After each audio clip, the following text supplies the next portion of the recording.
तमीज के दायरे में रहकर मेरे साथ अच्छा, राजकुमार भाटी को करती है। राजकुमार भाटी, आप तमीज के दायरे में रहकर बात कीजिए। आप कर रही हैं, बदतमीजी आप कर रहे हैं और मैं बदतमीजी के साथ बहस नहीं करूंगी। मैं बहुत सम्मान के साथ, मैं सम्मान के साथ आपसे बात कर रही हूँ और सम्मान से आप मेरे सवालों का जवाब दीजिए। आप मेरे ऊपर पर्सनल अटैक करेंगे तो भाटी साहब, आप जानते हैं मेरे साथ डिबेट करते हुए आपको अरसा हो गया है। सम्मान का सम्मान होगा और अगर आप मेरा सम्मान नहीं करेंगे तो मैं जानती हूं फिर क्या करना है। तो आप तमीज के दायरे में मर्यादा में रहकर बात कीजिए। आरोप मत लगाइए, अपमान कर रहा हूं, आरोप मत लगाइए, गाली दे रहा हूं। सुनिए, ये गलत बात है। मैंने राजकुमार भाटी जी, मुझे किसी से जोड़ने की कोशिश मत कीजिए। नहीं, अगर आपको इस तरह धमकी देनी तो आप अपनी डिबेट मत बैठाया करो, बात हम अपनी कहेंगे। नहीं, आप अपनी कहेंगे तो उसमें मैं नहीं आनी चाहिए। आप अपनी बात कहिए, उसमें रूबे का लियाकत नहीं आनी चाहिए। अपमानजनक शब्द किया, व्यक्तिगत नहीं होंगे आप। अपनी बात कहिए, मैंने रोका नहीं है, पर अपनी बात में रूबे का लियाकत को मत लाना। अब आगे बढ़िए, बोलने तो एक बात और अपनी बात खत्म कीजिए, पर रूबे का लियाकत से दूरी बना के रखिएगा।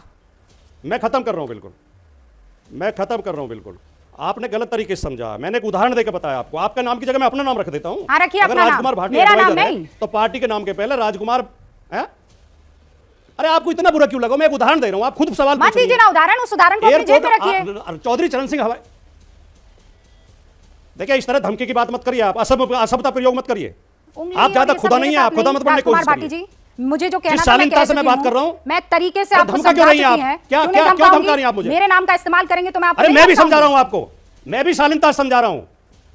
वाह, मैं भी शालीनता से समझा रहा हूं। आप एक वाह करेंगे, आप हमें वाह कर सकते हैं और हम चुप रहेंगे। हम आपस में उलझने के लिए यहाँ पर नहीं आए। ब्रेक करूं उससे पहले मैं चाहती हूं कि आप अपनी बात पूरी कर लीजिए। कोई अपमानजनक शब्द प्रयोग नहीं करा, लेकिन आपकी दिक्कत यह है कि आप बीजेपी के खिलाफ सुनना नहीं चाहती। आप सुनिए, मैंने अच्छा वो टिक वाला उदाहरण अभी रूबे का लियाकत नहीं तो कौन दे रहा था? कौन दे रहा था? राजकुमार भाटी जी, शांतनु गुप्ता से जो सवाल पूछ रहा था वो कौन था? यहाँ कोई और आकर बात कर रहा था। देखिए आप गलत, आप बिल्कुल गलत मेरे खिलाफ बोल रही हैं, आप मुझे गलत अपमानित कर रही हैं। मैंने आपके खिलाफ कोई असभ्य शब्द प्रयोग नहीं किया। मैं आपका सम्मान करता हूं, आप बहन हैं, आपने मुझ पर आरोप लगाए हैं और मैं उन आरोपों को लेने से इनकार करती हूं। रुकिए, एक सेकंड ब्रेक नहीं होगा, एक सेकंड। राजकुमार भाटी जी, आप अपनी बात खत्म कीजिए। मैं ब्रेक लूं उससे पहले आप अपनी बात खत्म कीजिए। मेरी बात खत्म होगी। अब अगर आपको इतना बुरा लगा तो मैंने उदाहरण रूबिका का दे दिया, उसके लिए माफी चाहता हूं, लेकिन मैं एक उदाहरण दे रहा था। मैं अपना नाम रख देता हूं उसकी जगह, मैं केवल एक उदाहरण देकर बता रहा था। चौधरी चरण सिंह हवाई अड्डे का नाम अडानी एयरपोर्ट हो गया तो नाम नहीं चेंज करते हैं एडवाइजर का, अगर एडवाइज लेते हैं किसी से। मैं केवल ये उदाहरण आपको दे रहा था। अगर समाजवादी पार्टी किसी से सलाह लेगी, प्रमोद कृष्णन से सलाह लेगी, तो पार्टी का नाम प्रमोद कृष्णन समाजवादी पार्टी नहीं रख देगी। मैं केवल ये उदाहरण दे रहा था। जो आपको बुरा लगा उसके लिए माफी चाहता हूं। हो सकता है मैंने शब्द जल्दी में प्रयोग कर दिया हो, लेकिन मेरी नीयत गलत नहीं थी और मैं आपको कोई अपमानित नहीं कर रहा था। Thank you Bhati ji.